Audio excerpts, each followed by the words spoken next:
Minuit, c'est l'heure de la vengeance. Tu réclames, tu dis Seigneur, c'est l'heure de la vengeance. Je n'appelle pas un esprit, j'appelle l'Éternel des armées. À toi maintenant d'établir la justice. La Bible nous révèle qu'au milieu de la nuit, les échanges se font. Si on a changé quelque chose, toi tu es normalement appelé à 2025 de vivre une promotion. Mais si on a échangé avec la mort, je déclare que ça soit neutralisé. Au milieu de la nuit, tu ne peux pas faire les choses avec mollesse. Si tu as sommeil, organise-toi pour que le sommeil te quitte. Lave le visage. Fais tout ce que tu peux. Mais au milieu de la nuit, je crois qu'avec tous ces points que je t'ai donnés, vraiment, tu ne peux pas avoir le même regard qu'autrefois. Le milieu de la nuit est stratégique pour le monde des esprits. Ne blague pas avec ces heures-là. Que le monde spirituel ne te considère pas comme un immature spirituel. Que tous les acteurs du monde spirituel ne te considèrent pas comme un faible spirituel. Tu dois être éveillé, être fort et avoir la connaissance. Des fois, le Seigneur, oh là là, le Seigneur d'amour, il se bat.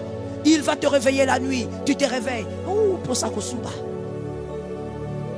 il te réveille. Il trouve des stratégies et des stratégies pour te faire comprendre que ce n'est pas l'heure de dormir. Non, tu vas aller aux toilettes, tu reviens. Tu prends la couette, tu tires. Je vais continuer le rêve. Dieu utilise des stratégies. Il envoie même des moustiques. Ah oui, vous en riez, mais c'est la vérité. Dieu utilise tout ça. Ce sont les armes de Dieu. Parce qu'il voit que pendant que tu dors, à côté de toi, il y a quelqu'un qui est en train de faire l'échange. Il est en train de te marmailler. Il touche ta tête, il caresse ta tête. Toi, tu es là, tu tournes des positions. Tu tournes. On est en train de caresser ta tête et on est en train de faire des échanges spirituels. Dieu envoie, des fois même tu dors, mais dis j'ai très froid. Tu te réveilles, tu dis oh, pourquoi j'ai froid comme ça? Les fenêtres se sont ouvertes. Non, les fenêtres sont fermées. Dieu a créé un mouvement pour que tu te lèves. Mais toi, non. Donc même le langage de Dieu comme ça, tu n'entends pas. Tout ce que tu comprends, tu vérifies les fenêtres et puis tu prends la couette, tu dis cette couette est faible. Je prends la grosse couette là. Tu prends et tu dors. Même les anges se demandent quelle formule on doit faire avec cet homme. Et en ce moment, on est en train de faire des échanges. On prend ton bon pied, on est en train de récupérer, on te donne un pied malade. Tu as moins de 30 ans, mais tu souffres de la jambe. Tu as très mal au genou. Ce qui a été vivant la nuit restera vivant le jour. Si donc la journée, tu remarques que l'un de tes rendez-vous meurt, le rendez-vous n'est pas mort en ce moment-là. Le rendez-vous, on l'a tué la nuit. On a touché au cœur de cet homme qui devait te faire du bien la nuit. Tu te lèves, tu dis Seigneur, ce cœur-là, qu'il me serve.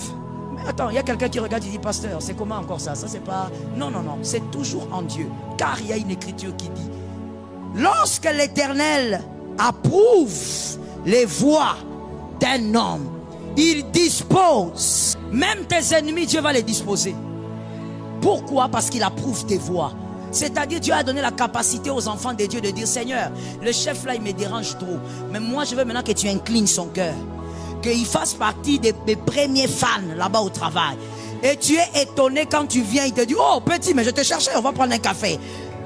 Parce que tu as travaillé la nuit. Arrête d'être paresseux, sors de la paresse. Donne-moi un amen normal. Arrête d'être paresseux, sors de la paresse. Arrête de te chauffer avec ton mari, ta femme la nuit. Prie. Il y a plus important que le lit. Il y a plus important qu'avoir chaud dans un drap. Prie.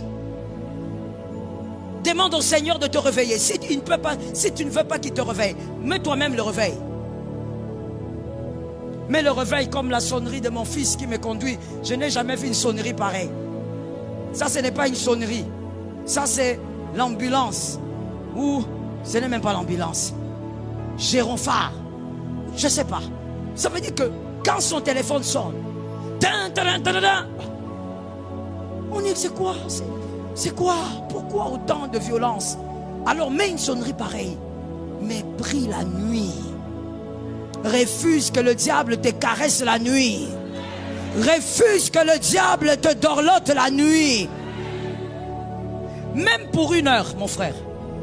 Car Le seuil que le Christ a donné, c'est 1 heure. Il a dit aux disciples, vous n'arrivez pas à prier même 1 heure. Donc le seuil, c'est 1 heure.